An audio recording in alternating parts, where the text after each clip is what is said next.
ভাই আমার, আল্লাহ তাবারাক ওয়া তাআলা সর্বপ্রথম দুনিয়াতে আমাদেরকে কি দিয়েছেন জানেন? এই জিনিসটা আমাদেরকে একটু জানা দরকার। এক টাইম, এক জামানা এমন ছিল যখন আমার নবী নবী হননি, নবী হওয়ার আগে মক্কাতে, মক্কা নগরে মক্কার লোকেরা মদ পান করত, মক্কার লোকেরা জুয়া খেলত, মক্কার লোকেরা লড়াই ঝগড়া করত, মক্কার লোকেরা সেনা ব্যভিচার করত। যদি কোনো পরিবারে যদি একটা যুদ্ধ শুরু হয়েছে তো কতদিন যুদ্ধ চলতো জানেন? ওর কোনো ঠিকানা নাই। বাপের সাথে যুদ্ধ চলছে, বাপ যদি বদলা নিতে না পারে, বাপ মরার সময় বেটাকে ওসিয়াত করতো, গে বেটা আমি তো ওকে লড়াই করে পারলাম না, কিন্তু তুই ছাড়বি না রে বেটা, তুই তার বদলা নিবি। এই করে করে যুগ যুগ ধরে লড়াই যুদ্ধ চলতো। যদি কোনো বাড়িতে মেয়ে জন্মগ্রহণ হয়েছে, কোনো বাড়িতে যদি মেয়ে বেটি জন্ম নিত, ওই বাবার মন খারাপ, বেটিকে জিন্দা জমিনে দফন করে দিত। সুবহানাল্লাহ। অর্থাৎ দুনিয়াতে কোনো এমন পাপ ছিল না, দুনিয়াতে কোনো এমন গুনাহ ছিল না যে মক্কাতে সেই গুনাহটা হতো না। এরকম দুনিয়াতে পাপ হইতো, গুনাহ হইতো। কিন্তু জানেন, যখন আমার নবী, আপনার নবী, নবী মুহাম্মদ সাল্লাল্লাহু আলাইহি সাল্লাম যখন নবী হলেন, আল্লাহ নবী করে পাঠালেন, তখন আল্লাহ তাআলা নবীকে কি বলেছেন? হে নবী, প্রথমে নামাজ পড়ো, এটাকে আদেশ দিয়েছেন না। হে নবীজি, রোজা ফরজ করলাম, রোজা রাখো, এটাকে দিয়েছেন না। হে নবী, যাকাত ফরজ করলাম, যাকাত দাও, এটাকে দিয়েছেন না। হে নবী, হজ ফরজ করলাম, হজ করো, এটাকে দিয়েছেন না। হে নবী, লোকেরা মদ পান করছে, নসিহত করো যেন মদ না পান করে, এটা বলেছেন? জি না। আল্লাহ তাবারাক ওয়া তাআলা নবীকে কথা বলেননি, হে নবী, মক্কা নগরে যারা নিজের বেটিকে দফন করে দেয় তাদেরকে নসিহত করো যেন তারা নিজের বেটিকে দফন করে, এটা কি বলেছেন? না। তাহলে কি বলেছেন?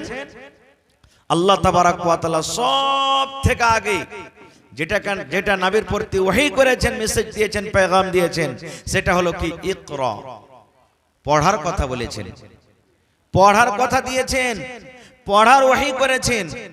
আপনারা বলবেন, হাজী মাওলানা, তাহলে দুনিয়ার সমস্ত বুরাই, সমস্ত পাপ মক্কা নগরে হতো, তবে মক্কা নগরে পাপ গলা রুকার জন্য প্রথমে এই মেসেজ না করে, এই ওহী না করে আল্লাহ তাআলা ইলম কেন দিলেন? প্রথমে কেন পড়ার কথা বললেন?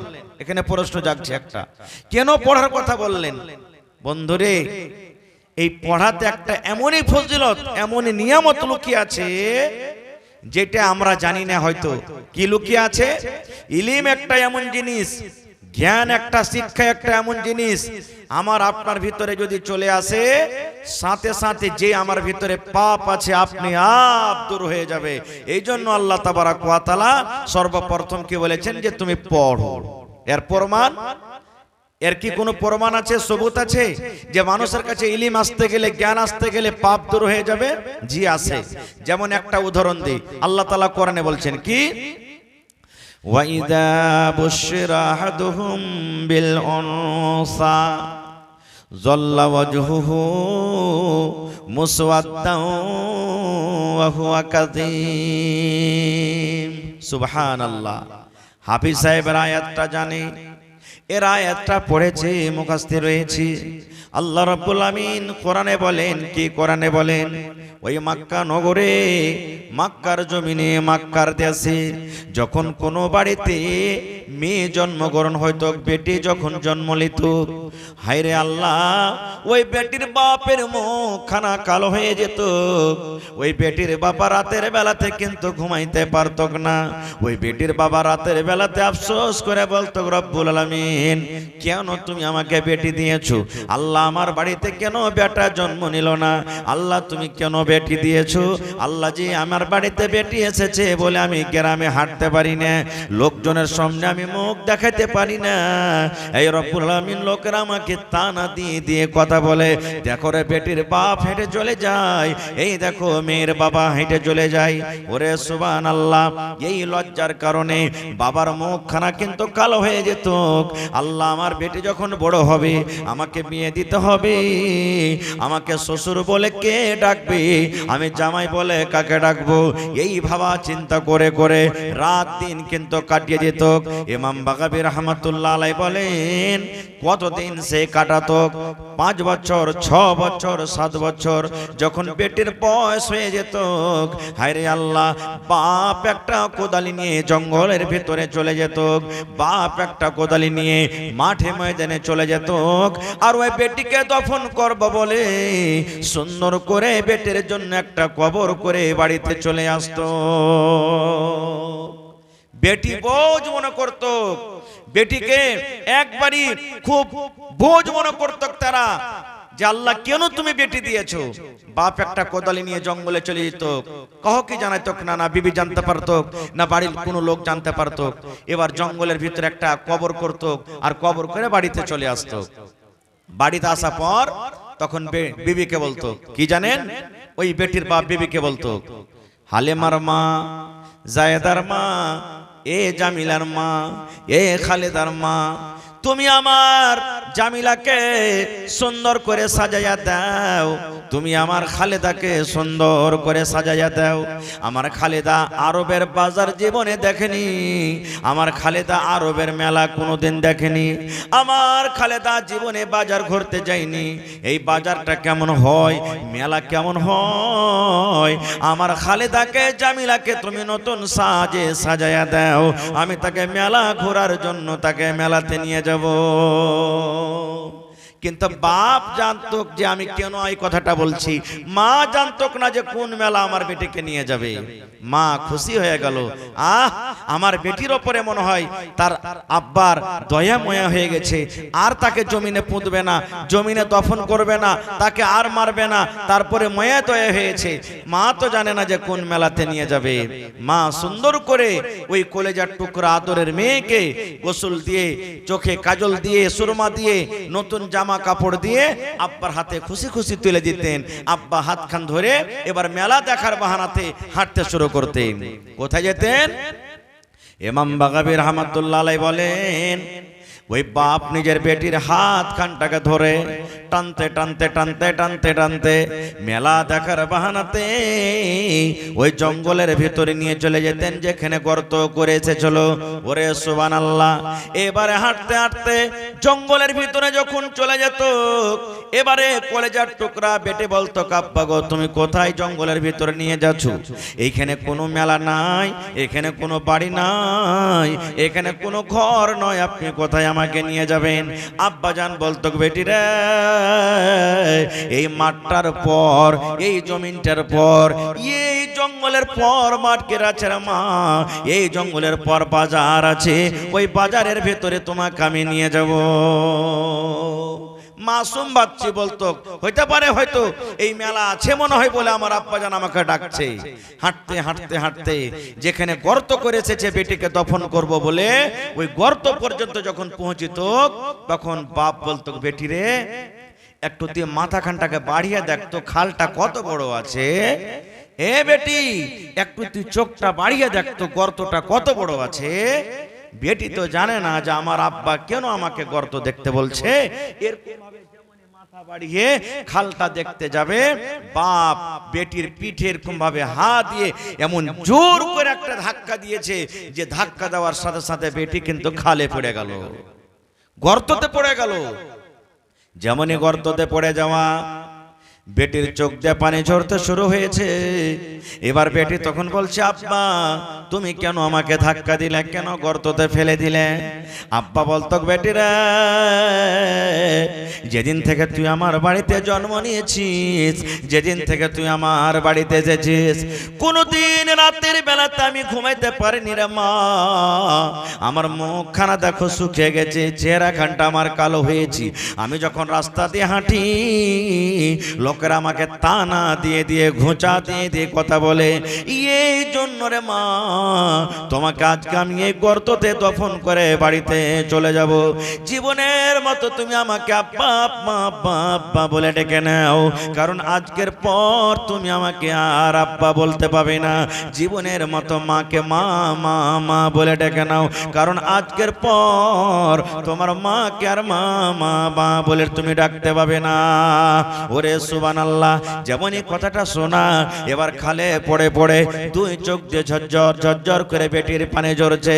এবার বলতে লাগলো, আব্বা গো, আপনি আমাকে জমিনে দফন করিয়েন না, জীবনে আপনাকে আর আব্বা আব্বা আব্বা বলে ডাকবো না, মাকে মা মা মা মা মা বলে আর ডাকবো না।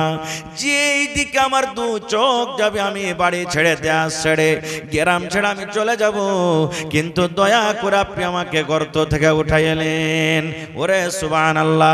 ইমাম বাগাবী রাহমাতুল্লাহ আলাইহি বলেন, বেটি কান্দা কান্দা আব্বাকে বলে, আব্বা তোমার হাত ধরে বলছি, আব্বা তোমার পা ধরে বলছি, তুমি আমাকে দফন করিও না, আমাকে তুমি মারিও না, আমার পরে জুলুম অত্যাচার করিও না আব্বা গো, আমার দুই চোখ যেদিকে যাবে আমি চলে যাব, আর তোমাকে কোনোদিন আব্বা বলবো না। এরকম করে করে কাঁদতে থাকতো, কিন্তু বাপ পেটের একটাও কথা না শুনি তাকে জিন্দা জমিনে দফন করে বাড়িতে চলে আসতো। সুবহানাল্লাহ। এরকম জুলুম অত্যাচার করত, কিন্তু ওই লোকটাই, ওই মক্কার মানুষেরাই সুবহানাল্লাহ কেমন ভাবে সোজা পথ পেয়েছে জানেন? মেয়েকে কিভাবে আদর করতে শুরু করেছেন জানেন? আপনারা যেমন বসে বসে ওয়াজ শুনছেন, নবীজি একদিন ওয়াজ শুরু করে দিলেন। কি? এই আমার উম্মতেরা শোনো, এই আমার সাহাবীর দলেরা শোনো, আল্লাহ রাব্বুল আলামিন যাকে দুখানা মেয়ে দিয়ে পরীক্ষা করেছেন, আল্লাহ রাব্বুল আলামিন দুটা বেটি দিয়ে যাকে আজমাইশ করেছেন, হাদিসে দুটার কথা আছে, কিন্তু দুটা হোক, তিনটা হোক, একটা হোক, পাঁচটা হোক, আল্লাহর নবী বলেছেন আল্লাহ রাব্বুল আলামিন যাকে মেয়ে দিয়ে পরীক্ষা করেছেন, ওই মেয়ে যখন বাড়িতে এসেছে, বেটি যখন থেকে বাড়িতে জন্ম নিয়েছে, বাপ কিন্তু রাজ হয়নি, বাপ মন খানা ভারী করেনি, হাসি খুশিতে বেটির লালন পালন করেছি, তাকে কাপড় দিয়েছে, তেল দিয়েছে, কাজল দিয়েছে, ভালো মতো টাইমের শক্তি হিসাবে খাবার দিয়েছে, জ্ঞান রাত শিক্ষা দিয়েছে। আল্লাহর নবী বলেছেন ওই বেটি যখন বড় হয়েছে, বিয়ের যখন বয়স হয়েছে, আব্বা জান একটা ভালো জামাই দেখে, ভালো বাড়ি দেখে, ভালো ঘর দেখে বেটির বিয়ে লাগিয়ে দিয়েছে। নবী আমার বলেছেন, হে বেটির বাপ তুমি খুশি হয়ে যাও রে, তুমি খুশি হয়ে যাও, আমি নবী আর ওই বেটির বাবা জান্নাতের ভিতরে যাব। কেমন হয়ে জান্নাতে যাব থাকবো? নবীজি দুটা আঙ্গুলকে ইশারা করে বললেন, নবীজি দুটা লোককে ইশারা করে বললেন, হে বেটির বাপ এই দুটা লোক যেমন পাশাপাশি হয়ে আছে, আমি নবী আর ওই বেটির বাবা জান্নাতের ভিতরে পাশাপাশি হয়ে থাকবো। সুবহানাল্লাহ। কত বড় খুশখবরি দিলেন! এই দেখেন, যেই মক্কার মানুষেরা যখন তাদের কাছে কোরআন ছিল না, যখন তাদের কাছে জ্ঞান ছিল না, ইলম ছিল না, তারা নিজের বেটিকে দফন করত, কিন্তু যখন থেকে তাদের সিনাতে কোরআন এসেছে, যখন থেকে নবীর জ্ঞান শিখেছে, যখন থেকে নবীর কাছে তালিম নিয়েছে, তখন থেকে নিয়ে দেখেন এই একটা পাপ তাদের মধ্যে থেকে চলে গেল, হটে গেল, একবারে জীবনের মতন হটে গেল। আল্লাহুস সামাদ। আজকে আমরা মুসলমান সেই নবীর কথা শুনে কেন নিজকে পাল্টাতে পারি না ভাই? সেই নবীর কথা শুনে কেন নিজের মনটাকে আমরা বদলাতে পারি না? সেই নবীর কথা শুনে কেন আমরা ভাই ভাই লড়াই করি? সেই নবীর কথা শুনে কেন এক অপরের উপর আমরা জুলুম অত্যাচার করি? সেই নবীর কথা শুনে এক আলিম সমাজের কেন ইজ্জত সম্মান করতে পারি না? সেই নবীর কথা শুনে কেন আমরা নিজের বেটা বেটিরাকে পড়াইতে পারি না? আজকে জানেন, যখনই পড়ালেখার ব্যাপার আসে তখন আমরা কি করি? মাদ্রাসাতে পড়িয়ে লেখে কোনো লাভ নাই। এই জামানাতে 5,000, 4,000, 10,000 টাকা করে মাসে ছেলেরা পড়াবে, মুলবি হ্যাঁ, তখন পেট পিন্ধন চলবে না, ছেলে মেয়ের কিভাবে পেট ভরাবে? না, এই মাদ্রাসাটা হলো ফকিরা পড়া, ফকিরা তালিম, এই জন্য এই মাদ্রাসাতে পড়ালেখা চলবে না খুব। যার কারণে আজকে দেখেন আমরা দিন থেকে কত দূরে চলে গেছি। আরো একটা কথা জেনে নেন, খাস করে যত রকম সরকারি ইদারা আছে, যদি কোনো ভাইয়ের মনে যদি দুঃখ হয় তো মাফ করবেন, ছেলে হিসেবে বলছি, বলছি সরকারি মাদ্রাসাতে এখানে জালসা করে কি করবে, সরকারি মাদ্রাসাতে চাঁদা নিয়ে কি করবে? ভাইরে, আমিও একজন মাদ্রাসার সরকারি মাদ্রাসার টিচার। সরকার শুধু মাদ্রাসাতে বেতনটা দেয় আর ছেলে পেলেকে খিচড়ি খেতে দেয়, চা ছাড়া আর কিছু দেয় না। যত রকম ব্যবস্থা করতে হয় আপনারা কি করতে হয়েছে আর করছেন, চোখে চোখে দেখছেন। দ্বিতীয় কথা, মাদ্রাসাটা যে আছে সরকারি মাদ্রাসা বলে আপনাদের জান মান শান আছে।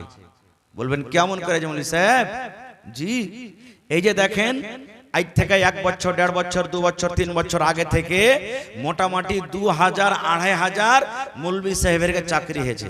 আপনারা জানেন স্কুলে চাকরি হয়েছে না হয়নি? আমাদের বিহার সরকার, ধন্যবাদ জানাই তাকে, নীতিশ কুমার জি, মৌলভী সাহেবের একটা চাকরি দিয়েছে। এরা ডিগ্রি কোথা থেকে নিয়ে এসেছে জানেন? স্কুল থেকে। জি না, এই যে আপনাদের গ্রামে মাদ্রাসা, এইরকম যত মাদ্রাসা আছে মাদ্রাসা থেকে তারা ওয়াস্তানিয়া করেছে, ফকনিয়া করেছে, মৌলভী করেছে, আলিম করেছে, ফাজিল করেছে। এই মাদ্রাসাগুলা থেকে ডিগ্রি করেছে, তারপরেই সরকার ওরাকে চাকরি দিয়েছে। যদি এই মাদ্রাসা না থাকে তাহলে ডিগ্রিও হবে না, আর ডিগ্রি যদি না হয় বলেন সরকার চাকরি দিবে? জীবনে সরকার চাকরি দিবে না। তো মাদ্রাসাটার দরকার আছে না নেই? আছে না নাই ভাই? কিন্তু আমরা তার মাকাম তার মার্তবা আমরা বুঝতে পারি না, আমরা বুঝতে পারি না। আমরা তার মাকাম তার মার্তবা আমরা বুঝতে পারি না যে মাদ্রাসার কতখানি মূল্য। আজকে যেমন অন্য অন্য মানুষেরা চাইছে যে মাদ্রাসা ধ্বংস হয়ে যায়, মাদ্রাসা বন্ধ হয়ে যায়, আজকে আমরাও চাচ্ছি যে মাদ্রাসা শেষ হয়ে যায়। মাদ্রাসা শেষ হলে কি হবে? এই 10টা মৌলভী সাহেবের চাকরি চলে যাবে। একটা মেনে নেন, আপনি দুনিয়াতে রোজগার করে খাইছেন, আমি করে খাচ্ছি, ওরাও করে খাবে। কিন্তু মাদ্রাসাতে যে প্রত্যেক বছর 100-200টা করে মেয়ে পড়ালেখা করছে, কোরআন শিখছে, দিন শিখছে, নমাজের তারিখা শিখছে, রোজার তারিখা শিখছে, ওরা দুয়া শিখছে, কিভাবে নমাজ পড়তে হবে, কিভাবে রোজা করতে হবে, কিভাবে পর্দা করতে হবে, কিভাবে স্বামীর সেবা করতে হবে, কিভাবে শ্বশুর শাশুড়ির সেবা করতে হবে, কিভাবে মা বাবার খেদমত করতে হবে। এই মাদ্রাসাতে পড়ছে আর শিখছে। যদি মাদ্রাসা না থাকতো তাহলে শিখতে পারতো?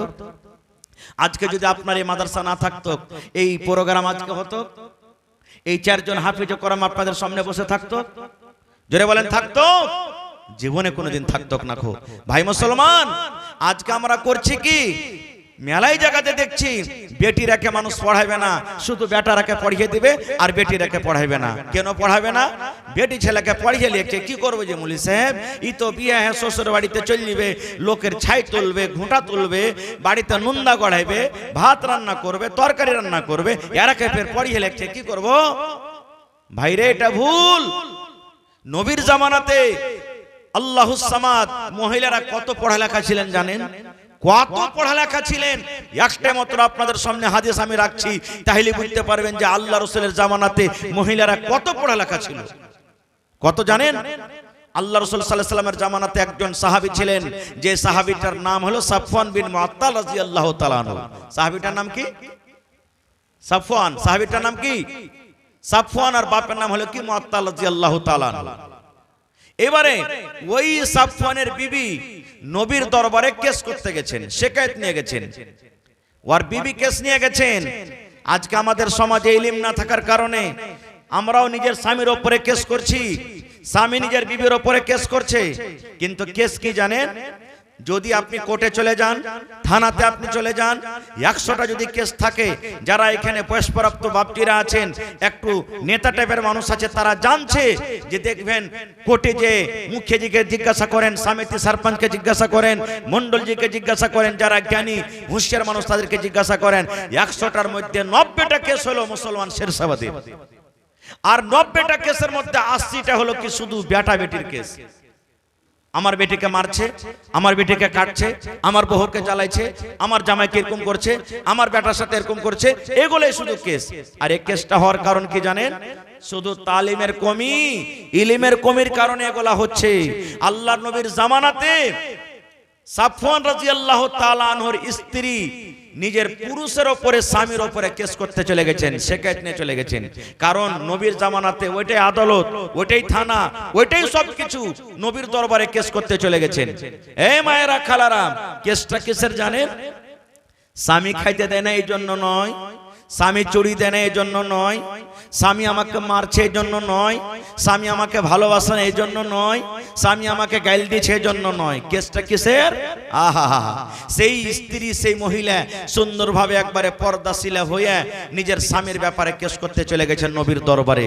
নবীর দরবারে যখন পৌঁছিলেন, আপনারা যেমন বসে বসে আজকে জালসা শুনছেন, দেখছেন নবী বসে আছেন, সাহাবায়ে কেরাম বসে আছেন, আর নবীর পাঞ্জরে ওই মহিলাটার স্বামী সাফওয়ান বিন মুআত্তালও কিন্তু বসে আছেন।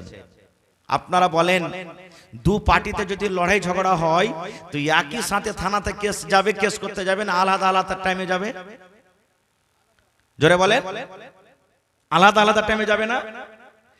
তো ওই মহিলাটা নিজের স্বামীর শিকায়ত নিয়ে নবীর দরবারে গেলেন, আর ওর স্বামীটা কিন্তু নবীর পাঞ্জরে বসে আছেন। মনে মনে ভাবছেন, হারে কি হলো, আমি যার শিকায়ত নিয়ে এসেছি ও তো নবীর পাঞ্জরে বসে আছে, এখন কেমন করে শিকায়ত করব? কিন্তু মহিলা বলছেন, না, শিকায়ত নিয়ে এসেছি, শিকায়ত করব, আমার স্বামী বসে আছে, থাক, যা হবে পরে হবে। কি শিকায়ত করতে লাগলেন? এবার শুনেন। সেই মহিলা বলতে লাগলেন, আল্লাহর নবী গো, আমার স্বামীর নাম হলো সাফওয়ান বিন মুআত্তাল। স্বামীর নাম ধরে ডাইরেক্ট বলছেন সাফওয়ান বিন মুআত্তাল। তাহলে দরকার হিসাবে মা খালারা নিজের পুরুষের নাম নিতে পারে। মেলায় জায়গাতে দেখবেন, এই অনলাইন করতে আসছে, তোমার পুরুষের নাম কি? মেলায় মা খালা কয়ে দিবে যে পুরুষের নাম কইতে হয় না, তখন কবে এটা গুধার বাপ, গুধির মা, গুধির বাপ, এরকম নাম ধরে বলবে না। নাম যদি আপনার দরকার থাকে পুরুষের, যে হ্যাঁ কোন লোক জিজ্ঞাসা করছে পুরুষের নাম, আপনি বলবেন, কোনো গুনাহ নাই, আপনার কোনো গুনাহ হবে না কো।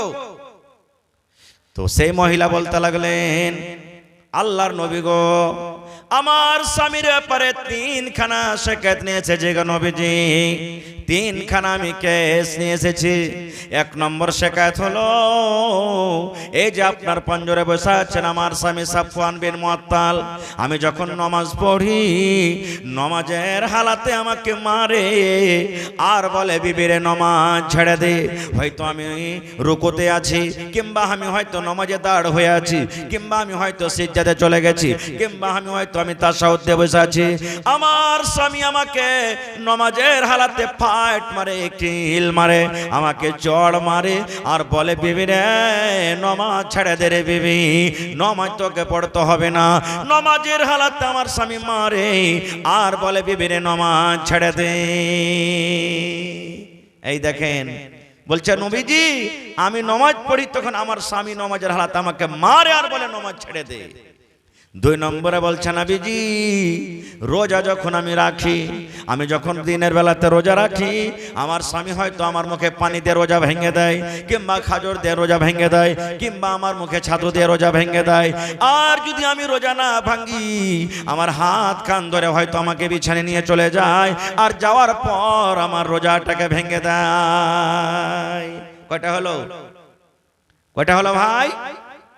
তিন নম্বরে বলছে নবীজি, আমার স্বামী সাফওয়ান ফজরের নামাজ পড়েন যখন সূর্য উঠে যায়, সূর্য ওঠার আগে পড়ে না, সূর্য ওঠার পর আমার স্বামী কিন্তু ফজরের নামাজ পড়ে। তিনটা কেস হয়ে গেল। এক নম্বরে নবীজি, আমি যখন নামাজ পড়ি, নামাজ হালাতে আমার স্বামী মারে আর বলে নামাজ ছেড়ে দে। দুই নম্বরে যখন আমি রোজা রাখি, আমার রোজাটাকে ভেঙে দেয়। তিন নম্বরে আমি যখন আমার স্বামী ফজরের নামাজ পড়েন যখন সূর্য উঠে যায়। তিনটা যখন শিকায়ত হয়ে গেছে, তখন নবীজি তার স্বামীকে বলছেন, হে সাফওয়ান, তোমার বিবি তোমার ওপরে তিনটা কেস করেছে রে বাবা। প্রথম কেস হলো যে নামাজের হালাতে তোমার বিবিকে তুমি মারো। তো নামাজটা একটা আল্লাহর ইবাদত, নামাজে তো মারতে হয় না, কেন তুমি মারো? মারার কারণটা কি? এই জামানার যদি আমরা মানুষ হতাম, পুরুষ হতাম, বিবিকে রাগ করে চোখ মুখ লাল করে একবারে মনে মনে খুব রাগ করে বলতাম, হ্যাঁ তোকে আমি খেতে দিচ্ছি, পিনতে দিচ্ছি, এই দিচ্ছি, ওই দিচ্ছি, আর তুই আমার ব্যাপারে শিকায়ত করতে এসেছিস, বাড়িতে চল, তখন দেখ তোর কাঠ খোরাকে ঝরিয়ে দেবো। এই মতো আমরা বলতাম। কিন্তু ওরে সুবহানাল্লাহ, যার সিনাতে এই হাফিজের মতন কোরআন, যার সিনাতে জাহান্নামের ডর, যার সিনাতে নবীর কথা, যার সিনাতে, যার বুকে ইলমের দরিয়া, সেই সাহাবীকে বলছেন জানেন, আল্লাহর নবী গো, মিথ্যা কথা বলতে গেলে আমি পার হয়ে যাব, আপনার সামনে থেকে আমি পার হয়ে যাব গো নবীজি, কিন্তু রব্বুল আমিনের কাঠগড়াতে কিয়ামতের দিন আমি পার হইতে পারবো না। নবী গো, আমার বিবি আমার উপরে যা শিকায়ত করেছে নিয়ে এসেছে, আমার বিবি আমার ব্যাপারে যে কেস করেছেন সবটি সত্য নবী গো, সবটি সত্যি, একটাও কিন্তু মিথ্যা নয়, সবই সত্য। তখন নবীজি বলছেন, হারে বাবা, তো নমাজের হালাতে তুমি মারছো কেন? নমাজে তো মারতে হয় না। এবার সাফওয়ান রাদিয়াল্লাহু তাআলা আনহু বলছেন, আল্লাহ নবী গো, এই জন্য আমি মারি নবী গো, আমি একটা গরিব মানুষ, সারাদিন কামে কাজে চলে যাই, মাঠে আমি চলে যাই, আমি খাজুরের গোড়াতে পানি দিই, খাজুরের গাছে আমি ওষুধ করি, সারাদিন কাম কাজ করার পর সন্ধ্যাবেলাতে যখন আমি বাড়িতে ঢুকি, বাড়িতে ঢোকার পর আমার বিবি আমাকে খাবার দিয়ে দেয়, আমি খানা খেয়ে নিই, আমার বেবি আমার জন্য বিছানা লাগিয়ে দেয়, এশারের নামাজের পর আমি বিছানে চলে যাই, আর আমার বিবি আমার বিছানে আসে না, এবার নামাজ পড়তে শুরু করে। কত লম্বা লম্বা নামাজ শুরু করে নবী জানেন, কোরআনের মধ্যে সব থেকে যেগুলা বড় বড় সূরা, এক এক রাকাতে আমার বিবি দুটা করে তেলাওয়াত করেন। এই যে হাফিজে কোরআনের আছে, জিজ্ঞাসা করেন, কোরআন মাজিদের সব থেকে বড় সূরা হলো সূরা বাকারা, সূরা মায়েদা, সূরা আলে ইমরান, সূরা নিসা, এগুলা হলো কোরআনে সব থেকে বড় বড় সূরা। বলছেন নবী গো, আমার বিবি নামাজ যখন পড়তে শুরু করে দেয়, এক এক রাকাতে দুটা করে সূরা, বড় বড় সূরা এক রাকাতে তেলাওয়াত করি, অর্থাৎ কোরআনে 4 পারা কিংবা 4.5 পারা করে এক এক রাকাতে কোরআনে তেলাওয়াত করে। এবার আপনি বলেন, 4 পারা কোরআন যদি এক রাকাতে তেলাওয়াত হয়, তাহলে 2 পারাতে কত সময় লাগবে? 3 রাকাতে কত সময় লাগবে? 4 রাকাতে কত সময় লাগবে? আমার বিবি লম্বা লম্বা করে তেলাওয়াত করে নামাজ পড়ে গো নবীজি। কোনদিন রাত 2টা হয়ে যায়, কোনদিন রাত 3টা হয়ে যায়, কোনদিন মুয়াজ্জিন সাহেব ফজরের আজান দিয়ে দেয়। এবার কিন্তু আমার বিবিকে আমার বিছানাতে পাই না, আমার বিছানায় ঘুম আসে না, সারা দিন কাম কাজের পর আমি শরীরটা ক্লান্ত হয়ে থাকে। বিবিকে আমি একদিন বোঝালাম, বিবি রে, এত লম্বা লম্বা করে তুমি তেলাওয়াত করো না, ছোট্ট ছোট্ট সূরা পড়ে তুমি আমার বিছানায় চলে এসো, কিন্তু আমার বিবি আমার কথা মানে না, আমার বিবি আমার কথা শোনে না। আমি একদিন বুঝালাম, 2 দিন বুঝালাম, 3 দিন বুঝালাম, যখন আমার কথা না মানে, না শুনে নবী গো, তখন আমি নামাজের হালাতে আমি মারি আর বলি, বিবি রে, নামাজ তুমি ছেড়ে দাও, নামাজ ছেড়ে দাও, এসো এসো, তুমি আমার বিছানায় নামাজ ছেড়ে তুমি চলে এসো। আমার বিছানায় আসে না বলে আমি তাকে মারি। নবীজি তখন কি বললেন জানেন? হে মহিলা, তোমার স্বামীরা যখন বাড়িতে থাকবে আর তোমরা যখন নামাজ পড়বে, তো ছোট ছোট সূরা পড়ে নামাজ পড়ো, লম্বা লম্বা সূরা তোমাদেরকে পড়িতে হবে না, ছোট ছোট সূরা পড়ে নামাজ শেষ করে তোমার স্বামীর কাছে তুমি চলে যাও, ছোট ছোট সূরা পড়ে তোমার স্বামীর কথা তুমি শোনো। আর একটু আগে চলেন, এবার রাসূল বলছেন যে রোজা কেন ভেঙে দাও? রোজাটা ভাঙার কারণ কি? রোজা একটা ইবাদত, রোজা কেন তুমি ভাঙো? এবার সে সাহাবী আবার বলছেন, নবী গো, এই জন্য আমি রোজা ভাঙ্গি নবী গো, আমি একটা আপনার গরিব সাহাবী, মাঠে কাম কাজ করতে যেদিন চলে যায়, আমার স্ত্রী রমজান মাসে 1 মাস ধরে রোজা রাখে, কোনো মানা নাই, কিন্তু যেমনই রমজান মাস চলে যায়, রমজান মাস যেমন পার হয়ে যায়, আবার অন্য অন্য মাসও কিন্তু নফল রোজা রাখে, রোজার মাসে রোজা রাখে, আর রোজার মাস পার হইতে গেল অন্য মাসে নফল রোজা রাখে। আমি যেদিন কামে কাজে চলে যাই সেদিন রোজা রাখে, কোনো কথা নাই, কিন্তু আমি যেদিন বাড়িতে থাকে, মাঠে কামে কাজে যাই না, সেদিন আমার বিবিকে আমি বলি, বিবি রে, আজকে আমি বাড়িতে আছি রে বিবি, তুমি আজকে রোজাটা রাখিও না, আজকে আমি বাড়িতে আছি, তুমি রোজা রাখিও না। কেন না? আনা সাবুন, আমি একটা যুবক মানুষ, আমি একটা নওজওয়ান মানুষ। এবার বিবিকে বললাম, বিবি রে, তুমি রোজা রাখিও না, আজকে আমি বাড়িতে আছি, কিন্তু আমার বিবি আমার কথা কথা মানে না, আমার বিবি আমার কথা শোনে না, আমার কথা না মানে সেই দিন কিন্তু রোজাটা রাখে। এবার যখন রোজাটা রাখে আমি তখন কি করি, আমার কথা না মানার কারণে ওর রোজাটাকে তখন আমি ভেঙে দিই। হয়তো আমি তাকে বিছানে নিয়ে চলে যাই, কিংবা হয়তো তার মুখে আমি ছাতু দিয়ে দিই, হয়তো আমি তার মুখে পানি দিয়ে দিই, হয়তো আমি তার মুখে খাজুর দিয়ে দিই। আমার কথা না মানার কারণে নফল রোজা রাখে, এর জন্য আমি তার রোজাটাকে ভেঙে দিই। নারে তাকবীর। এবার নবীজিকে বললেন, জানেন রে আল্লাহর বান্দি, তুমি যখন নফল রোজা রাখবে রে আল্লাহর বান্দি, আর তোমার স্বামী যদি বাড়িতে থাকে, তোমার স্বামীর কাছে তুমি পারমিশন নিয়ে নাও, তোমার স্বামীর কাছে তুমি ইজাজত নিয়ে নাও। তোমার স্বামী যদি বলে হ্যাঁ বেবেরে তুমি রোজা রাখো, তাহলে তুমি রোজাটা রাখিও। আর তোমার স্বামী যদি বলে না আজকে আমি বাড়িতে আছি, তোমাকে নফল রোজা রাখতে হবে না, তাহলে কিন্তু তুমি খবরদার রোজা রাখছো না। হাদিসটা লম্বা, আমি ছোট করে বললাম। এবার আপনাদেরকে একটা প্রশ্ন করি। প্রথমে সেই সাহাবী নিজের বিবিকে নামাজের হালাতে মারতেন, কারণটা কি মারার বলতে পারবেন? কেন মারতেন বলেন, কেন মারতেন? জি, স্টেজ থেকে জবাব চলে এসেছে, আপনারা সামনে থেকে বলেন তো, সেই সাহাবী নিজের বিবিকে নামাজের হালাতে কেন মারতেন? বুঝতে পারেননি মনে হয় নাকি? মানে বসে আছেন এখানে আর দিমাগটা হয়তো উড়ে বেড়েছে কোনটি নাকি? সুবহানাল্লাহ। নমাজে লম্বা তেলাওয়াত করার কারণে মারতেন নাকি? নাকি জি ভাই? নমাজে লম্বা তেলাওয়াত করার কারণে। আর কেন হবে না?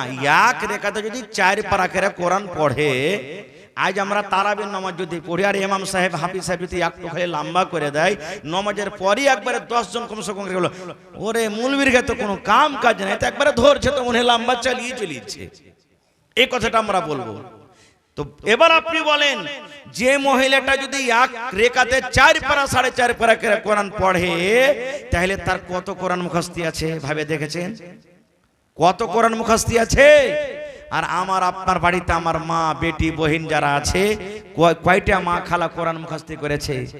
আমার মনে হয় এই জামানার বেটি ছেলেরা বহিনেরা আম্মা পারাম কোরআন মুখস্থি করছে হালকা ফুলকা করে, না তো আগে কাল মায়েরা খালারা তেরা কোরআন কোন রকম পড়েছে কিন্তু মুখস্থি করেনি। আর ওরকে দেখবেন যখন গীত গাইতে লাগবে বেটা বেটির পোতালাতির, একবারে এরকমই মজাক করে করে কইবে, আরে লিস্তি লাগানিটা তোরা কি গীত জানিস? এমন এমন গীত জানি রে মাগিরা কইতে লাগি তো 2 রাত 3 রাত কাটিয়ে দেবো, শেষ হবে না। এই দেখেন, তাহলে হাদিস থেকে কি বলতে পারলাম? সেই জামানা তো মহিলারা কোরআন তেলাওয়াত করেছিলেন, কোরআন মুখস্থি করেছিলেন, তো আজকে কেন আপনি আপনার বেটিকে কোরআন পড়াইবেন না? কেন কোরআন পড়াইবেন না? আর একটু আগে চলেন, সেই মহিলা রাখলেন না, নবীর দরবারে কেস করতে গেলেন, কিন্তু উল্টা তার ফয়সালা হয়ে গেল। কেন? নবী বললেন যে তোমার স্বামী বাড়িতে থাকতে গেলে তুমি ছোট ছোট করে সূরা পড়ো, আর তোমার স্বামীর কাছে তুমি যাও তাড়াতাড়ি করে, কে জানি তোমার স্বামী কোন কাজের তোমাকে আদেশ করবে। মহিলা, তোমার স্বামী বাড়িতে থাকলে তুমি নফল রোজা করিও না। কেন? হইতে পারে তোমার স্বামীর সাথে দিনের বেলাতে তোমার কোনো দরকার হইতে পারে। কিন্তু আজকে মা খালাদের অবস্থা কি জানেন? নবী বলেছেন, হে মহিলা, তোমার স্বামী যদি মাঠঘাট থেকে বাড়িতে আসে, স্কুল কলেজ ইউনিভার্সিটি থেকে বাড়িতে আসে, বাজার থেকে বাড়িতে আসে, আর আসার পর তোমাকে যদি বলে আব্দুল্লাহর মা 1 গ্লাস পানি গালা দাও তো, হালিমার মা একটু তাড়াতাড়ি করে খাইতে দাও তো, আর মা খালারা যদি কোনো কাজে ব্যস্ত থাকে, রাগ করে কি বলবেন? মিনসিয়া মুখ পুরা কাহেকার, একটা কাম করে এসেছে তো কত মনে হয় বড় লোক হয়ে গেছে, একটু পানিটা তুমি দেবে খাইতে পারবে না, রুটি থাওয়া আছে তুমি লিয়ে খাইতে পারবে না, ভাতটা তুমি খুইলা খাইতে পারবে না। এই দেখেন, এমন ঘুঁচা মেরা কথা বলবে রে ভাই, মনে হয় ওর সারা দিন কে একবারে সব না খেয়ে থাকা ভালো ছিল, ওর পেট ভরে গেল মনে হয়। একটা হাদিস বলছে রে বহিনেরা মায়েরা, আপনাদের জন্য স্পেশাল নবীর জামানাতে নবীর বেটির ঘটনা বলছি। ওরে সুবহানাল্লাহ, নবীজির 4 জন বেটি ছিলেন। কয়টা বেটি? জোরে বলেন। 4 জন বেটি। বড় বেটির নাম কি? যায়েনাব রাদিয়াল্লাহু তাআলা আনহা, উম্মে কুলসুম রাদিয়াল্লাহু তাআলা আনহা, রুকাইয়া রাদিয়াল্লাহু তাআলা আনহা। আর সব থেকে ছোট বেটির নাম কি বলেন তো? জোরে বলেন। ছোট বেটির নাম কি? ফাতেমা রাদিয়াল্লাহু তাআলা আনহা, কত সুন্দর সুন্দর নাম। আর আমাদের বেটির নাম কি জানেন? এর নাম রিঙ্কি, এর নাম পিঙ্কি, এর নাম চিঙ্কি, এর নাম কালনি, এর নাম কুড়হানি, এর নাম ঝাইটনি, এর নাম ছাইতনি, এগুলা নাম। এই নামগুলো আমরা রাখছি। এই দেখেন, আমাদের দ্বীনি জ্ঞান না থাকার কারণে আজকে আমরা মোবাইলে যা দেখছি সেই নাম আমরা রাখছি। একদিনকার ঘটনা, নবীর জামাইয়ের নাম হলো হযরত আলী রাদিয়াল্লাহু তাআলা আনহু, ছোট জামাইয়ের নাম, বেটির নাম হলো ফাতেমা রাদিয়াল্লাহু তাআলা আনহা। আব্বার বাড়িতে, ওরে সুবহানাল্লাহ, কোন কামে কাজে কে এসেছেন? মা ফাতেমা রাদিয়াল্লাহু তাআলা আনহা এসেছেন দেখা করার জন্য। আজকে আমাদের বেটিরা নিজের বাপের বাড়ি যায় না? যাচ্ছে কি যায় না ভাই? আসে, যায়। আমাদের বিবিরাও নিজের মায়ের বাড়িতে যায়, আপনাদের বিবিরাও যায়, আপনাদের বেটিরাও আপনাদের সাথে দেখা করতে আসে, আসে না? আসে না? নবীর বেটি ফাতেমা নবীর সাথে দেখা করার জন্য গেলেন। ভালো করে শুনবেন, এই চাপি গ্রামের মায়েরা, খালারা, বহিনেরা, দেখা করার জন্য গেলেন। যেই টাইমে নবীর বাড়িতে গেলেন দেখা করব বলে আব্বার সাথে, ওই টাইমে নবীজি বাড়িতে নেই। হয়তো কোনো তাবলীগের কাজে, কামে, মাঠে মাঝে কোনো জায়গাতে গেছেন, কোনো কামে গেছেন, বাড়িতে নেই। বাড়িতে কে আছেন? নবীজির একজন স্ত্রী, যেটা হলো মা ফাতেমার সতার মা, মা আয়েশা রাদিয়াল্লাহু তাআলা আনহা বাড়িতে আছেন। সহিহ ঘটনা, সহিহ হাদিস। মা ফাতেমা বলছেন যে মা, আব্বা বাড়িতে নেই। মা আয়েশা বলছেন, না রে বেটি, তোমার আব্বা বাড়িতে নেই তো কি কথা আছে বলো, তোমার আব্বাকে আমি জানিয়ে দিব। বলছে, না, আব্বা থাকলে বলতাম, আমি চলে গেলাম। এই দেখেন মায়েরা, দেখেন, তখনই ফাতেমা রাদিয়াল্লাহু তাআলা আনহা আব্বা নাই বলে একবারে সাথে সাথে নিজের স্বামীর বাড়ি চলে গেলেন। এক মিনিটও বাড়িতে থাকলেন না। স্বামীর বাড়ির কাম, স্বামীর বাড়ির জিম্মেদারি তার মাথাতে কতখানি ছিল দেখেন। এটা বললেন না ফাতেমা, আচ্ছা আব্বা নাই তো 2 ঘন্টা বসি, আব্বা নাই তো 3 ঘন্টা বসি, আব্বা নাই তো এই বেলাটা বাড়িতে থেকে যাই, তখন আমি যাব নিজের স্বামীর বাড়িতে। না, আব্বা নাই তো আব্বার সাথে পরে দেখা হবে, কিন্তু আমি এক্ষুনি চলে যাব নিজের পুরুষের বাড়ি। কেন হইতে পারে আমার সাথে যদি আমার স্বামীর কোনো দরকার থাকে, আর আমাকে যদি না পাই তো তার মন খারাপ হয়ে যাবে। চলে গেলেন। নবীজি যখন সন্ধ্যাবেলাতে বাড়ি এলেন, তখন মা আয়েশা বলছেন, নবীজি একটা কথা জানেন? বলছেন কি? বলছে, ফাতেমা এসেছিল আপনার সাথে দেখা করার জন্য, আপনার কলেজার টুকরা আপনার ফাতেমা এসেছিল। ওরে আল্লাহ, নবীজি বেটিকে কত ভালোবাসতেন, সুবহানাল্লাহ। যেমনই শুনলেন আমার সাথে আমার বেটি এসেছিল, নবীজি তখনই চলে গেলেন বেটির বাড়ি দেখা করার জন্য, রাতের বেলাতে। এবার দুয়ারে বলছেন, ফাতেমা, আলী বাড়িতে আছো? ওরা কিন্তু শুতে যাচ্ছিল, মানে শুতে গেছিল, মোটামুটি চোখ বন্ধ হয়নি, ঘুমায়নি, কিন্তু বিছানে শুতে গেছে। ধড়ফড় করে বিছানে উঠছে। আমার নবী বললেন, ফাতেমা রে, জামাই বাবু আলী কোথায় আছে? বলছে, আপনার জামাই বিছানে কিন্তু শুতে গেছে।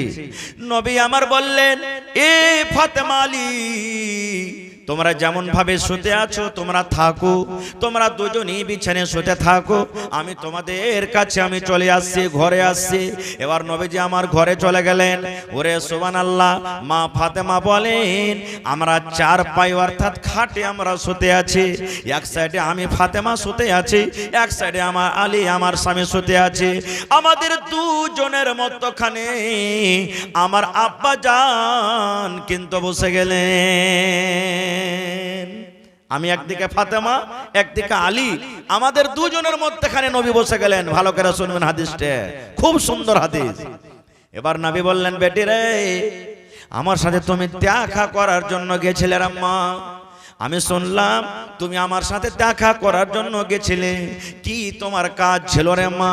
কি কারণে তুমি আমার সাথে দেখা করার জন্য গেছিলেন? এই আমার গ্রামের ভাইয়েরা, মায়েরা, খালারা শুনেন।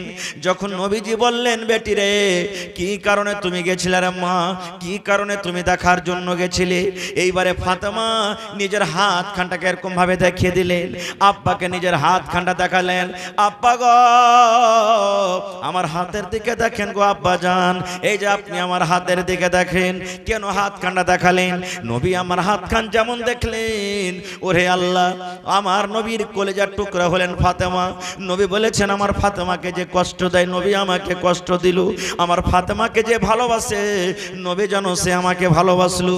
এবার নবী যখন দেখলেন ফাতেমার হাতে ছোট ছোট হয়ে ফোঁসা পড়ে গেছে, ফাতেমার হাতে ফোঁসা পড়ে আছে, ফাতেমার হাতে সাদা সাদা হয়ে ফোঁসা পড়ে আছে, কোনোটা ফোঁসা গলে গেছে, কোনটা ফোঁসা কিন্তু এখনো গলেনি, হাতটা রক্তে রক্তিত হ্যাঁ চলো হলাহান হয়ে আছে।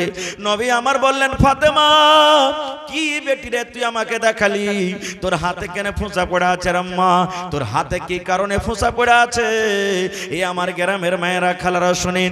এইবারে নবীজির বেটি ফাতেমা বলছেন, আব্বা গো আপনার আমার স্বামীর বাড়িতে অর্থাৎ আপনার জামাইয়ের বাড়িতে কাম কাজ করে করে জাতা পিছে পিছে ইন্দারা থেকে কানে পানি তুলে তুলে কুয়া থেকে পানি তুলে তুলে জাতা পিছে পিছে আমার হাতে কিন্তু ফোঁসা পড়ে গেছে। তাই আপনার কাছে গেছিলাম, যদি আপনি একটা আমাকে চাকর গলা দিতেন, যদি একটা আমাকে বান্দি গালা দিতেন, যদি আমাকে একটা নোকরানি গালা দিতেন, আমার বাড়িতে থাকতো, আমার কাম কাজ করতো, আমি আপনার কলেজার টুকরা ফাতেমা কিন্তু আরাম পাইতাম। আমি শুনেছি আপনি লড়াই করে অনেক দাস দাসী পেয়েছেন, যদি একটা সেই দাস দাসী গালা আমাকে দিতেন আমার কিন্তু কত আরাম হতো। নবী তখন বলছেন, ফাতেমা একটা কথা বলবো রে মা। বলছে, কি আব্বা? বলছে, তুমি আমার কাছে যে গোলাম চেয়েছো, গোলাম থেকে ভালো জিনিস তোমাকে যদি আমি দিই তো তুমি সেটা নিবে কি? আপনি বলেন, আপনার বেটি আপনাকে এসে বলছে, আব্বাজি একটা ছাগল গলা দাও তো, আমাকে একটা ছাগল দাম দাও। আর আপনি বলছেন, ধুর রে বেটি ছাগল নিয়ে কি করবি, চল তোকে আমি 20,000 টাকা দামের একটা গরু কিনে দিচ্ছি। আপনি বলেন কোনটা নিবে আপনার বেটি? ছাগল নিবে না গরু নিবে? কথা বলেন না যে ভাই কি নিবে? গরু নিবে।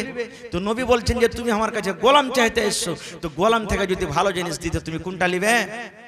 ফাতেমা বলছেন, নবীজি আমি ভালো জিনিসটা নিব। ভালো জিনিসটা কি এবার আমি পরে বলছি, পরে বলছি ভালো জিনিসটা। তার আগে একটু বলছি যে ফাতেমা নিজের পুরুষের বাড়িতে কাম কাজ করে করে হাতে লীলে পড়ে যেত, খোঁসা পড়ে যেত। ফাতেমাটা কে? ফাতেমাটা কে জানেন? ওরে সুবহানাল্লাহ, নবী আমার বলেছেন আমার ফাতেমা জান্নাতের ভিতরে যাবে রে, আমার ফাতেমা জান্নাতের ভিতরে যাবে। শুধু জান্নাতের ভিতরে যাবে না, যত মহিলারা জান্নাতের ভিতরে যাবে, যত নারীরা জান্নাতের ভিতরে যাবে, যত মহিলারা জান্নাতের ভিতরে যাবে, সমস্ত নারীদের মহিলাদের জান্নাতের ভিতরে নেত্রী হবেন, জান্নাতের ভিতরে সরদারনি হবেন আমার বেটি ফাতেমা। ওই জান্নাতি মেয়ে ছেলে, ওই জান্নাতি মেয়ে ছেলের সরদারনি ফাতেমা নিজের স্বামীর বাড়িতে কাম কাজ করে করে হাতে ফোঁসা পড়ে যেতেন, তাও নিজের পুরুষের পরে রাখতেন না, রাখতেন না। আর আজকে আমাদের অবস্থা কি জানেন? একটু যদি খুলে কাম কাজ করতে হয় পুরুষের বাড়িতে, কত কত বেটি ছেলে কত কত বহিন আছে, একবারে পট করে মাকে ফোন লাগিয়ে দিবে, মা গে ই লিস্টি লাগার বাড়িতে আর থাকতে পারবো না গে মা, আর আমি ভাত খেতে পারবো না খো। কেন রে বেটি কেন, কি হয়েছে? বলছে কি হয়েছে, শুধু আমাকে কাম করেছে, এটা কর ওইটা কর ওইটা কর, আমি আর পারবো না গে মা থাকতে, তাড়াতাড়ি করে কাহকে পাঠা আমি চলে যাবো, ই মিনসার ভাত আর খেতে পারবো না খো। যদি মা খালারা যদি হুঁশিয়ার হয়, বেটিকে বুঝাবে, না বেটি এরকম কথা বলতে হয় না, এরকম কথা কইতে হয় না, বুঝাইবে। আর যদি ওরকমই মা খালা হয় ছন্ময়, কবে আচ্ছা তুই কোনো রকমই বেকার চলাই, বাড়িতে আসবে, আসা পর কবে 5 দিন পর জামাইটাকে ডাক, জামাইটা ভালো মনে এসেছে আনার জন্য, দুটা লোককে দিয়ে বলছে একে পিলারে ধরে বান মারলে বেটা মরাকে, আমার বেটিকে খালি কাম করেছে, 3 লাখ টাকা একে যেই দিয়েছি, টাকা দিয়েছি, আর 2 লাখ টাকা বিয়াতে খরচ হয়েছে, 5 লাখ টাকা দেরে মরলে বেটা মরা, আর তুই আমার বেটিকে তালাক করে তুই চলে যায়। এরকম হয়েছে না হয় না? জোরে বলেন এরকম হয়েছে না হয় না? ভাইরে এই সমস্ত বুড়াই কখন ছুটবে? যখন আমরা আমাদের বেটিকে বেটাকে যখন মাদ্রাসাতে দিব, দ্বীনি শিক্ষা দিব, তখন আমাদের ঘর থেকে এই সমস্ত মুসিবত দূর হবে। ভাই আমার, এই জালসাতে এই মাদ্রাসাতে অনেক খরচা, এই হাফিজের পিছনে অনেক খরচা। আজকে মোটামুটি এই মাথার পাগড়ি, 1 টাকার কোরআন, এই দেখেন পাঞ্জাবি, 1 টাকার পায়জামা আর 1 টাকার লাঠি মাদ্রাসার তরফ থেকে দেওয়া গেছে না? মাদ্রাসার পক্ষ থেকে দেওয়া হয়েছে না হয়নি? একটা মোটামুটি সেটা কত খরচা হয়েছে? মোটামুটি 2000 টাকার কম হবে না? 2200 টাকা। ভাইরে আমি 500 টাকা মাইনাস করে দেব, 2000 টাকাই মানব। দেখি কোন আল্লাহর বান্দা এমন আছেন 4টা হাফিজের ড্রেসের দাম 4 দুগুনি 8000 টাকা কেউ দিতে পারবেন? माशाल्लाह, आहा हा माशाल्लाह। ये डॉक्टर साहब थोड़ा सलाम मुसफा कर लेते हैं। माशाल्लाह खैरियत से हैं? ये डॉक्टर शहनवाज आलम साहब है ना, माशाल्लाह। इसमें कितना है? 5000। इससे पहले 5000 दिए हैं, अल्हम्दुलिल्लाह। तो डॉक्टर साहब से ही दरखास्त करेंगे कि 4 बच्चों का जो सेट है और 3000 दे करके आप दे दीजिए इंशाअल्लाह। अल्लाह ताला आपको सही सलामत रखेगा और रोजी रोजगार में अल्लाह ताला बरकत देगा इंशाअल्लाह ताला। 5000 दिए हैं और 3000 सिर्फ आपसे मांग रहे हैं इंशाअल्लाह। नारे तकबीर, अल्लाहु समाद। देखिए हमारे डॉक्टर शहनवाज आलम साहब कितना दिलदार और खुश नसीब हैं कि हमारे हाफिज कुरान को 2-2 हजार करके जो लिबास दिया गया है, अल्लाहु समाद, उनके लिए 8000 रुपया इस मदरसा को दे रहे हैं। अल्लाहु समाद। रब्बना ज़लमना अनफुसना व इल्लम तगफिर लना व तरहमना लनकुनन्ना मिनल खासिरीन। अल्लाहु समाद। এই দেখেন 8000 টাকা পূরণ করে দিলেন আমার ডাক্তার ভাই, সুবহানাল্লাহ। আল্লাহু সামাদ। হে রব্বুল আলামিন, তোমার বান্দার পরে তুমি দয়া করো আল্লাহ, তুমি রহম করো আল্লাহ। 8000 নয় 8 লক্ষ টাকা মনে করে তুমি কবুল করে নাও। মনের আশাকে আল্লাহ পুরো করো। রোজ রোজগারি আল্লাহ বরকত দাও। কামাই দামেতে আল্লাহ তুমি বরকত দাও। দুনিয়ার ভেজাল দুনিয়ার ফিতনা থেকে আল্লাহ বাঁচিয়ে রাখো। যতদিন দুনিয়াতে বাঁচবে ইমানের হালাতে রাখো, নেককার দিনদার করে রাখো আল্লাহ। যারা কবরবাসী হয়ে গেছেন, আত্মীয় স্বজন কবরে চলে গেছেন, তারকে কবরে তুমি জান্নাতের বিছানা দিয়ে দাও। रब्बना तकब्बल मिन्ना इन्नका अंतस समीउल अलीम। आमीन। आहा, এই দেখেন আমার আলহাজ ইরফান আলী সাহেব, সেক্রেটারি মাদ্রাসা হাজা, একটা ছেলের জন্য দিলেন নাকি? তো হাজী সাহেব ডাবল করতে পারবে না? দিয়েছে আলহামদুলিল্লাহ, যা দিয়েছে দিয়েছে। এখন হাফ সেক্রেটারি সাহেব দেখেন ওয়ার মাথাতে তো গোটে মাদ্রাসা নাকি, ওয়ারি মাথাতে গোটে মাদ্রাসা, মনে করেন যে পিলার একটা। সুবহানাল্লাহ। এই দেখেন আমার মাওলানা নাদবি সাহেবের শ্বশুর বেলে, ওরে আল্লাহ, মানুষ কহে যে ডাহিন সবাইকে খাইবে কিন্তু জামাইকে খাইবে না খো। হ্যাঁ, তাহলে তো ইনশাআল্লাহ হবি। হ্যাঁ, সেক্রেটারি সাহেব ইনশাআল্লাহ আর 2000 টাকা দিয়ে কমসে কম 2টা ছেলের সেট পুরা করে দেবেন ইনশাআল্লাহ। এখন না পারলে পরে দিয়ে দিবেন, কিন্তু দিয়ে দিবেন ইনশাআল্লাহ। কহেন বাবজি আলহামদুলিল্লাহ, কহেন দিয়েছেন তো 2000 দিলেন বাজি, আর আগো দিয়েছেন আলহামদুলিল্লাহ। আর মাত্র 2000 টাকা চাহাচ্ছি বাবজি। এখন না পারবেন 2 দিন 5 দিন পরে দিয়েন, কিন্তু দিয়ে দিয়েন আপনি ইনশাআল্লাহ। বাকি করবেন না তো লগদে করে দেন বাজি, দেন লগদ ইনশাআল্লাহ। দিলদার মানুষ আছেন, দিতে পারবেন ইনশাআল্লাহ তাআলা। নারে তাকবীর, মাশাআল্লাহ। তো ভাইরে এই দেখেন আপনার মধ্যে আর কেউ নেই কোন আল্লাহর বান্দা যে মাওলানা আমি একটা হাফিজের জোড়ার দিব? আরে কমসে কম বেটারাকে হাফিজ করতে পারেনি, দোয়া করে নাই বসে বসে, আল্লাহ এরকম আমার বেটা যেন আমিও হাফিজ করতে পারি। আল্লাহ যদি আমার বেটা না আছে, করতে না পেরেছি, কমসে কম যে হয়েছে আমি আল্লাহ তার জন্য একটা আমি এক সেট আল্লাহ 2000 টাকা আমি দিয়ে দেবো মাদার সাথে। সুবহানাল্লাহ। যদি কোনো ভাই বলেন যে না পারবো না 2000, তো একটা পাগড়ির দাম কমসে কম 500 টাকা দিয়ে দেন, একটা পিরনের দাম কমসে কম 500-700 টাকা দিয়ে দেন, কেউ একটা পায়জামার দাম দিয়ে দেন। আমার মায়েরা খালারাকে বলবো, এই যে দেখেন কোরআন এই ছেলেরকে হাতে কমসে কম 1 টাকার কোরআনের দাম, কেউ 200, কেউ 300, কেউ 400, কেউ 500, কেউ 1 কোরআনের দাম, কেউ 2 ঘন্টা কোরআনের দাম দিয়ে দেন। আপনারা ছেলে পিলের হাত দিয়ে পাঠান, মাদ্রাসার ছাত্র গালাকে পাঠান। জি জি জি जी जी जी जी जी जी जी माशाल्लाह माशाल्लाह। तो हमारे इस हाफिज कुरान के जो गार्जियन हजरत हैं या जो उनकी माएँ बहनें आई हैं, मैं भी उन लोगों से दरखास्त करता हूं कि आप लोग भी अगर चाहते हैं कि इस बच्चे के लिए 2-2 हजार 1-1 हजार गिफ्ट के तौर पर इस मदरसा में जमा करेंगे तो आप लोग भी दे सकते हैं, और जरूर दें इंशाअल्लाह। अल्लाह ताला आपको दुनिया आखिरत में कामयाब करेगा इंशाअल्लाह ताला। माशाल्लाह माशाल्लाह। এই দেখে हाफिज रफीकुल इस्लाम माशाल्लाह 500 टाका दिए हैं, और इससे पहले भी दिए थे माशाल्लाह। देखिए 500 रुपया दिए हैं। अल्लाह ताला उनके दान को कबूल करे, इज्जत से नवाजे, रोजी रोजगार में अल्लाह बरकत दे माशाल्लाह माशाल्लाह। कौन है हाफिज राशिद साहब? ए हाफिज राशिद साहब, उनके वालिद मोहतरम अब्दुल बारी साहब 5000 रुपया दिए हैं माशाल्लाह। नारे तकबीर। तो वो चले गए हैं, कहां है? थोड़ा सलाम मुसाफा करेंगे। माशाल्लाह, आइए माशाल्लाह, ये देखिए माशाल्लाह जज़ाकल्लाह। अपनारा उठें भाई, एक तो ऐसे बहुत दिलदार आदमी है माशाल्लाह माशाल्लाह। ये देखिए हमारे अब्दुल बारी साहब, ये बारी अल्लाह ताला का सिफाती नाम है, अब्दुल बारी, बारी का बंदा। ये देखिए चांद भट्टी पूर्णिया से आए हुए हैं और माशाल्लाह माशाल्लाह यहाँ 4 बच्चे पढ़ते हैं माशाल्लाह, और इस साल एक हाफिज कुरान भी बन गए हैं। अल्लाहु सम्मद। तो भाई साहब और कुछ कर सकते हैं इनमें आप? होगा इंशाल्लाह 3000 और 3000, ज्यादा नहीं करेंगे आपसे। आप 5000 दिए हैं, 3000 दे दीजिए जी इंशाल्लाह। नारे तकबीर। देखिए हमारे हाफिज अब्दुल रशीद के वालिद मोहतरम भाई अब्दुल बारी साहब 8000 रुपए इस मदरसों को दिए हैं, 5000 नगद और 3000 बाकी इंशाल्लाह कुछ दिन के बाद दे देंगे। अल्लाह ताला हमारे भाई साहब को सही सलामत रखे, इज्जत से नवाजे, अहले आयाल को तमाम मुसीबतों से बचाए, इस दुनिया से गुजर गए हैं जी माशाल्लाह माशाल्लाह।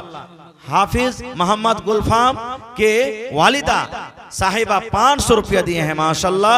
अल्लाह ताला हमारी खाला जान को सही सलामत रखे, इज्जत से नवाजे, और अल्लाह तबारक व तआला से दुआ करते हैं कि जब तक इस दुनिया में जिंदा रहे नमाजी बनकर रहे, पर्दा बनकर रहे। अल्लाहुम्मा आमीन माशाल्लाह। और कोई है हमारे माए बहने, कोई भाईजान किस हाफिज कुरान के लिए 500 200 1000 2000 करके इस मदरसा को देंगे इंशाअल्लाह। अल्लाह तबारक व तआला सदक़े जारिया के तौर पर कबूल करेंगे और दुनिया आखिरत में अल्लाह ताला आपको कामयाब करेंगे इंशाअल्लाह ताला। आइए हमें भी बुला ले मौला, हमें भी बुला ले, जलवा दिखा दे मौला, जलवा दिखा दे। हमें भी बुला ले मौला, हमें भी बुला ले, जलवा दिखा दे मौला, जलवा दिखा दे।